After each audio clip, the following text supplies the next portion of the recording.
Hello again, everybody.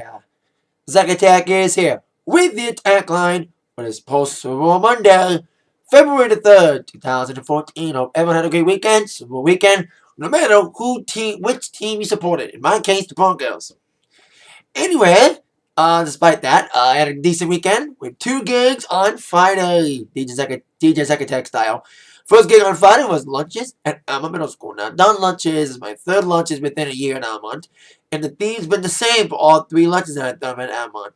6th and 5th, better, because 5th and 6th are younger, they're more excitable, and they have a lot more requests during lunches. They dance a lot more. That was more fun in lunch because we're more enthusiastic. 7th and 8th grade lunches were more like, let's go, I want to go, where is it 2 o'clock yet? That's the mood of the 7th and 8th graders.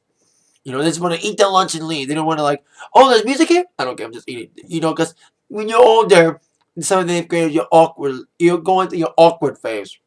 I'm trying to find out who you are, so that's why 7th, 8th graders were like, I don't want to be here. I want to go home. I want to do my iPod. But it was okay. In my second show today, so Alma was decent. Basically, 5th and 6th was better than 7th and 8th just because the energy level was different. Especially after I played gas pedal, they made me cut it at 7th and 8th. Anyway, my other gig on Friday was a family dance at the Romeo Community Center on Morton Street. And that was a fun show. They had all these Disney characters there.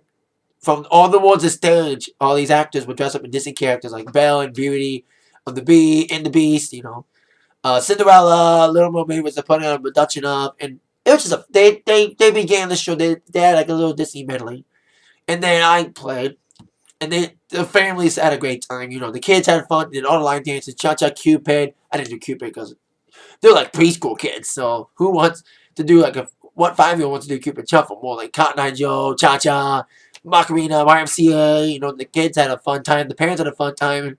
The Disney character people had a fun time too, dancing with the little kids. So that was a fun show on Friday. I have a lot of gigs this week. I got a gig tomorrow, a Grand Expo at Wetsy.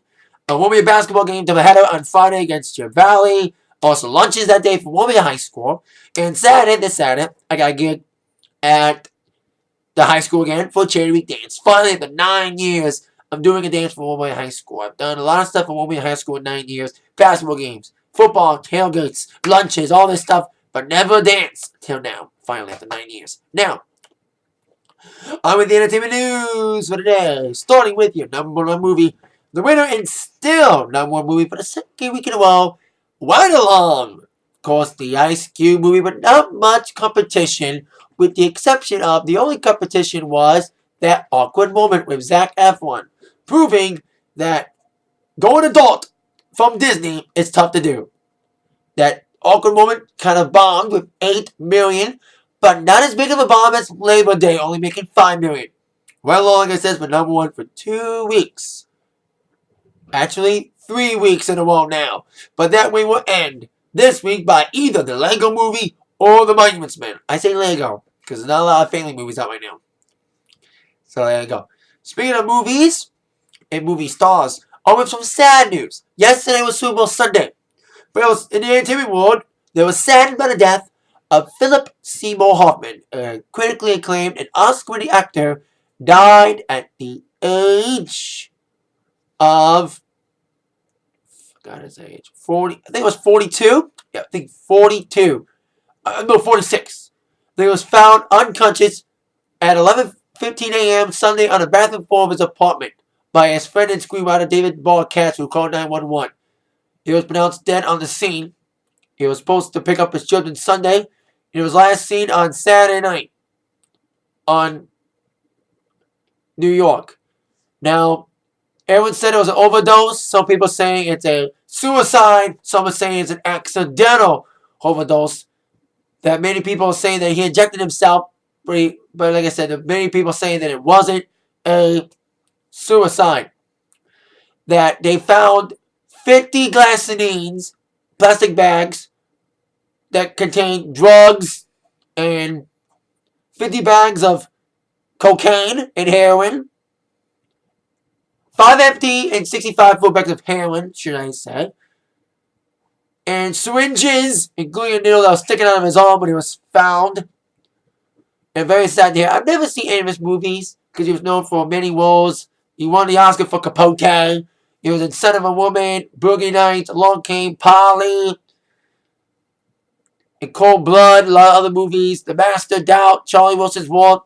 I've never seen any of his movies, but I've heard the name before. And for a guy that young and that age, it's kind of sad to see him die like that, especially on overdose. And he was in the Hunger Games Catching Fire. I didn't see that yet. I saw the first Hunger Games, but the second one. A lot of people were saying their thoughts, including Madonna tweeting with no N-word this time. After that little tweet about her son, New Year's Eve weekend. She said, another genius lost. Rainn Wilson from The Office tweeted, R.I.P. Philip Seymour Hoffman, one of the greatest, kindest actors who ever lived. Martha Plimpton, who's on a TV show. I keep forgetting the name of a show she's on. They said Phil was an irreplaceable force in American theater. His work and passion, intelligence, and dedication were unmatched. It's just devastating. A lot of people are saying it's too young. Even Modern Families, Eric Stonestreet, aka Cam, wrote, "This is an awful day. Rest in peace, Philip Seymour Hoffman." So a lot of people are saddened by the death because he was such a tremendous young talent. Not young, but tremendous talent in the world of cinema. And like I said, you know, I never watch his movies. Like I said, I've heard his name around the blocks, especially in the Oscar nominations, and win. So rest in peace to you, Philip Seymour Hoffman. Condolences and thoughts and prayers to the friends and family that were affected by this. So sad to hear about Philip Seymour Hoffman. Now on that note, let's line it up. But like I mentioned, the Super Bowl was yesterday. Now besides the kind of a blowout game involving Seattle and Broncos, I was like, what, 42-8? Just the defense of the Seahawks just destroyed Broncos. And I'm hearing the game was rigged. If you didn't see my Attack Sports yet, I mean, we was about it being rigged, or maybe people are just making that up because they want to find a reason why the game was lackluster. But despite that, there was a fun halftime show. If you didn't see my Super Bowl review, Bruno Mars, of course, at halftime, and I was surprised because I thought Bruno being in the Super Bowl halftime show was too soon, too early in his career, but he dazzled in the halftime show last night. Chili Peppers wasn't needed after all because I thought Chili Peppers were going to carry the show, but Bruno didn't need him. That last night, the Fox and all the Nielsen announced that Bruno Mars attracted the largest audience in the history of Super Bowl halftime show, attracting 115 million viewers for the halftime. That's more than Madonna's rating of 114 million, which was the record. And was one of my favorite halftime shows, Madonna's.